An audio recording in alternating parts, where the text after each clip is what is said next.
Bonjour, ici iTouch Killer. Aujourd'hui, je vais vous montrer comment activer des thèmes sur votre iPod Touch ou iPhone toute génération dès qu'il est jailbreaké. Il faut l'avoir jailbreaké auparavant. Premièrement, allez sous Cydia ou Rock, comme vous avez envie. Ça dépend auquel vous êtes habitué. Moi, j'aime mieux Cydia. J'ai plus l'habitude. Mais vous pouvez très bien faire sur Rock ou aussi IC. Installer, je crois que c'est aussi compatible. Ça va aussi sur Installer, mais c'est un peu différent. Alors, vous recherchez votre compte, votre thème, par exemple, sur Cydia ou Rock. Moi, je vais prendre Windows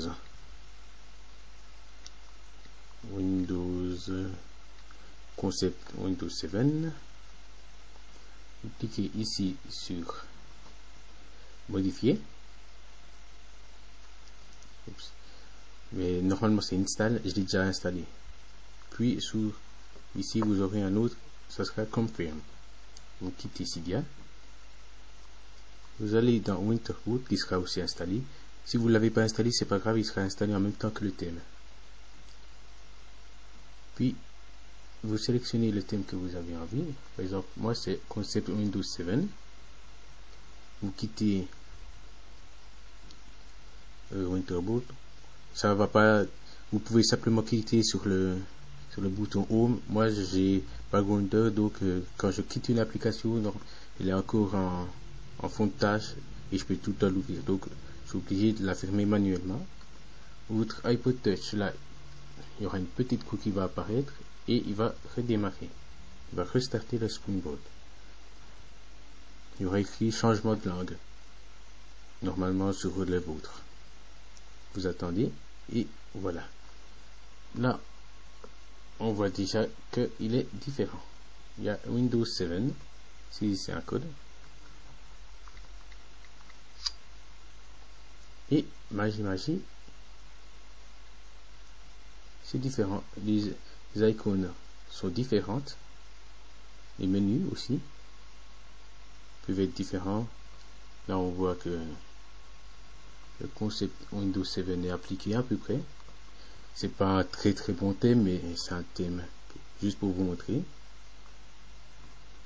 Vous avez aussi des fonds d'écran différents à chaque page. Windows 7.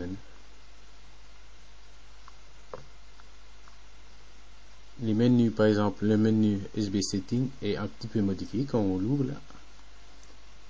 Par exemple, on voit que General, il est représenté maintenant par un écran d'ordinateur, de PC. Il y a la luminosité aussi qui est différent. Sinon, le reste, il n'y a pas de gros changements. Un peu l'interface. Le clavier aussi qui est un peu modifié. Par exemple, si je vais dans Contact, on voit que c'est un peu modifié.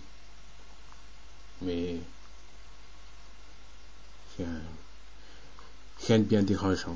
Juste un peu les icônes, faudra s'y habituer parce qu'il n'y a pas écrit le nom de l'application. Donc il faudra vous familiariser un peu avec le thème. Sinon, qu'est-ce qu'il y a encore à noter avec? Bien sûr, si vous téléchargez un deuxième thème, vous aimez bien ce fond d'écran mais vous n'aimez pas le clavier. Par exemple, vous téléchargez un thème clavier sur Cydia. Où est-ce que Cydia? Bon, on va le chercher ici. Vous rouvrez Cydia, bien sûr. Vous allez télécharger le thème.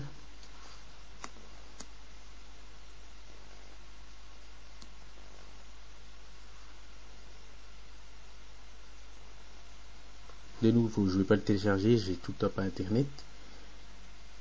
Mais vous allez comprendre quand même. Vous allez sous thème, keyboard, puis vous téléchargez un thème, par exemple Ice Sky. Vous cliquez sur Install ici, puis Confirm. Bon, je vais pas le faire, j'ai pas internet, mais vous comprendrez quand même. Vous allez de nouveau sur Winterboard.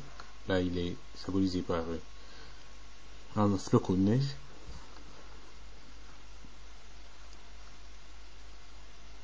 Là, je ne l'ai pas téléchargé, mais je vais prendre par exemple e-complete. C'est deux thèmes complets. E-complete, vous avez compris, les complets. Ça veut dire que c'est des thèmes qui changent tout. Parce que tu as des thèmes qui changent simplement le fond d'écran, simplement le clavier, certaines icônes, certains menus, certaines applications. Là, ça modifie à peu près tout. Comme Windows 7, ça modifie à peu près tout, le fond d'écran, les icônes, le clavier, etc. Donc là, j'ai d'abord sélectionné Windows 7, puis e-complete.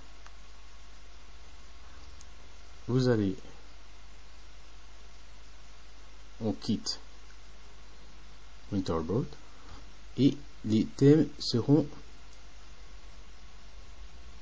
mélangés en quelque sorte. Ce que Windows 7 ne modifie pas, e-complete va le modifier. Donc, il y aura encore plus de choses qui seront modifiées. En contrepartie, il y aura plus de batterie qui sera utilisée. Là, on voit que le clavier est modifié. Mais on reste sur Windows 7, ce qui donne un bon effet, vu que c'est les deux bleus qui se mélangent très bien.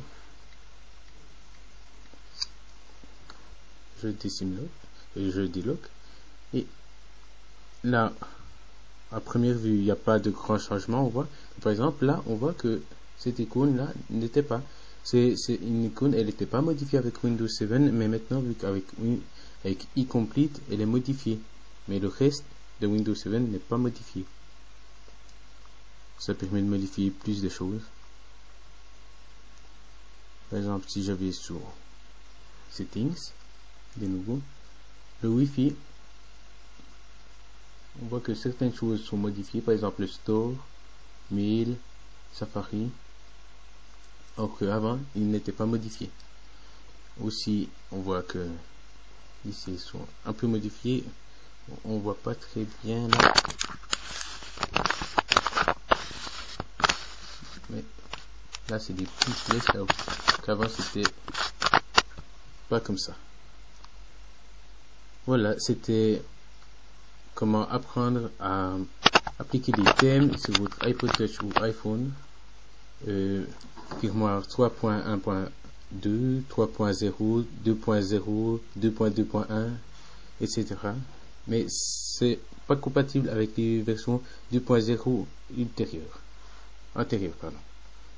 Donc les versions firmware 1.1.3, 1.1.5, 1.1.4, 1.1.1 ne sont pas compatibles avec ce tutoriel, donc il ne sert à rien d'essayer.